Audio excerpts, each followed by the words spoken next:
દક્ષિણમાં જે જિલ્લામાં રેડ એલર્ટ જાહેર કરાયું છે તેવા નવસારીમાં પૂર્ણા નદીની જળ સપાટી 30 ફૂટ ઉપર પહોંચી ચૂકી છે। નવસારી શહેરમાં ઠેર ઠેર જળબંબાકારની સ્થિતિ સર્જાઈ છે। શહેરમાં 2 ફૂટથી લઈને 10 ફૂટ સુધી પાણી ભરાયા છે। દશેરા ટેકરી, સીઆર પાટીલ સંકુલ, શાંતિવન સોસાયટી પાણી થયું છે। કાછિયાવાડી, બેસત ખાડા, વેરાવળ પાણીમાં ગરકાવ છે। હિદાયતનગર, કાશીવાડી રિંગ રોડ પર પણ પૂર્ણા નદીના પાણી ફરી વળ્યા છે અને બંદર રોડ, શાંતાદેવી રોડ, રમાબેન હોસ્પિટલમાં જળબંબાકારની સ્થિતિ સર્જાઈ છે। મિથિલા નગરી, જલાલપોરમાં પાણી ભરાતા સ્થિતિ થોડી કફોડી થઈ ગઈ છે।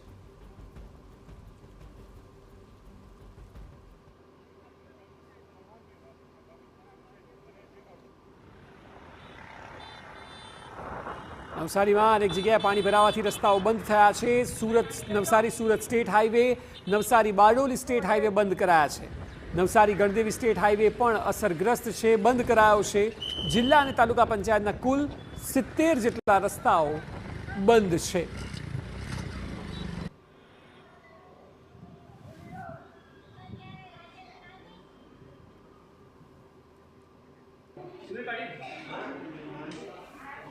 જે લોકોને સ્થળાંતરિત કરાયા છે તેમને નજીકની સ્કૂલોમાં અને અલગ અલગ જગ્યાએ શિફ્ટ કરવામાં આવ્યા છે। હજારો લોકો પ્રભાવિત થયા છે। આપ જોઈ શકો છો દ્રશ્યોમાં કેળસમા પાણી રહેણાંક વિસ્તારોમાં છે।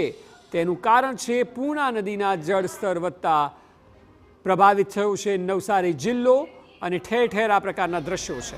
જોકે શહેરમાં પ્રવેશવાનો મુખ્ય માર્ગ પણ બંધ કરવો પડ્યો છે। ભારે વરસાદથી રોડ પર કમરસમા પાણી ભરાયા છે। નદીના પાણી શહેરમાં પ્રવેશતા રોડ પાણીમાં ગરકાવ થયા છે। મુખ્ય માર્ગ બંધ થતાં લોકોને ભારે હાલાકી પડી રહી છે। મેઘરાજાની ધોધમાર બેટિંગ બાદ પૂરની સ્થિતિ સર્જાઈ છે।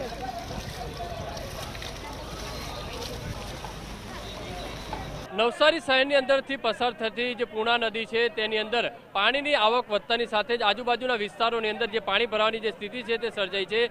ત્યારે સુરત આજે નવસારીની વાત કરીએ તો નવસારીના જે એન્ટ્રન્સ ગેટ છે તે એન્ટ્રન્સ ગેટની અંદર જ જે ઘૂંટણ સુધીના, કમર સુધીના જે પાણી ભરાતાની સાથે જ નવસારી એન્ટર તરફ જવાનો જે રસ્તો છે તે જ બંધ થયો છે। જોઈ શકાય છે કે કમર સુધીના જે પાણી ભરાયા છે અને આ પૂર્ણા નદીની અંદર આ જે પાણીની આવક વધવાની સાથે જે નીચાણવાળા જે વિસ્તારો છે ત્યાં આ રીતની સ્થિતિ છે તે જોવા મળી રહી છે। કારણ કે જે રીતે નવસારીના ઉપરવાસની અંદર ભારે વરસાદ પડવાના કારણે જે તમામ નદીઓ છે તે અત્યારે બંને કાંઠે વહી રહી છે અને પૂર્ણા નદી છે તે ભયજનક જે સપાટી છે તેનાથી ઉપર જે પાણી વહી રહ્યું છે અને તેના કારણે અનેક સોસાયટીઓ છે અને તેના કારણે આ રીતની સ્થિતિ છે। અનેક લોકો છે તે અહીંયા જોવા મળી રહ્યા છે। મુશ્કેલીનો જે સામનો છે જે લોકો છે લોકોને લઈ જવા માટે અહીંયા આજે જે પ્રયત્ન કરવામાં આવી રહ્યો છે, આ રસ્તો છે તે બંધ કરી દેવામાં આવ્યો છે અને કારણ કે દર વર્ષે જ્યારે પૂર્ણા નદીની અંદર જળ સપાટી વધતાની સાથે જ આ રીતની સ્થિતિ જોવા મળતી હોય છે। જોઈ શકાય છે કે લોકો છે કમર સુધી જે ઘૂંટણ સુધીના જે પાણીની અંદર આવા જે છે તે મજબૂર બનતા હોય છે કારણ કે આ રીતની સ્થિતિ છે તે જોવા મળી શકાય છે।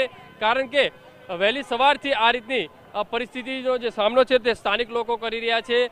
ત્યારે આ રીતની જોવા મળી છે બંને બાજુના જે રોડ છે, બંને બાજુના રોડની સ્થિતિ છે તે પાણી ભરાય છે। જે બેન શું કહે છો, કેટલા પાણી ભરાય, કેટલી મુશ્કેલી? એટલે કમર લગીના છે પાણી। કેટલી મુશ્કેલીનો સામનો? બહુ મુશ્કેલી, પકડીને આવ્યા છોકરી હાટે। દર વખતે આવું પાણી ભરાય? હા, દર વર્ષે જ।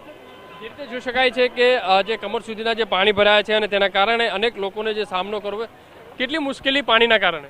મુશ્કેલી તો ખરી પાણીમાં, દર વખતે આટલું પાણી ભરાય છે? દર વખત ભરાય છે પાણી। જે રીતે બીજા સ્થાનિક લોકો છે તેમની શું કહેવું છે, કઈ રીતે સ્થિતિ અત્યારે નવસારીની? નવસારીની સ્થિતિ હમણાં ઘણી ખરાબ છે મોટાભાઈ, બહુ એટલે બહુ જ ખરાબ છે। બધી જગ્યાએ પાણી ભરાઈ ગયા છે। હા, કેમ પાણી ભરાય? ઉપરવાસના વરસાદના કારણે પાણી ભરાઈ ગયા છે બધી જગ્યાએ। જે રીતે જોઈ શકાય છે કે ઉપરવાસની અંદર ભારે વરસાદ પડવાના કારણે જે પૂર્ણા નદી છે તે પૂર્ણા નદીની અંદર જે રીતે પાણીની આવક થઈ છે। બેન શું કહેશો, કેટલી મુશ્કેલીનો સામનો કરો? બહુ મુશ્કેલીનો સામનો કરો, બહુ પાણી છે। જોઈ શકાય છે કે ત્યાં સામે જે કાર છે તે કાર પણ જે પાણીની અંદર ગરકાવ થઈ છે। અનેક જે કોમ્પ્લેક્સ છે તે કોમ્પ્લેક્સ પણ જે પાણીની અંદર ગરકાવ થયો છે। અત્યારે નવસારીની અંદર એન્ટર થવાનો જે મુખ્ય જે માર્ગ છે તેને બંધ કરી દેવામાં આવ્યો છે કારણ કે પાણીની જે આવક વધવાના કારણે કેટલાક નીચાણવાળા જે વિસ્તારો છે, રોડ રસ્તા છે તે પાણીની અંદર ગરકાવ થયા છે। કેમેરામેન સંજય ચંડેલ સાથે બલદુ સુથાર, TV9 નવસારી।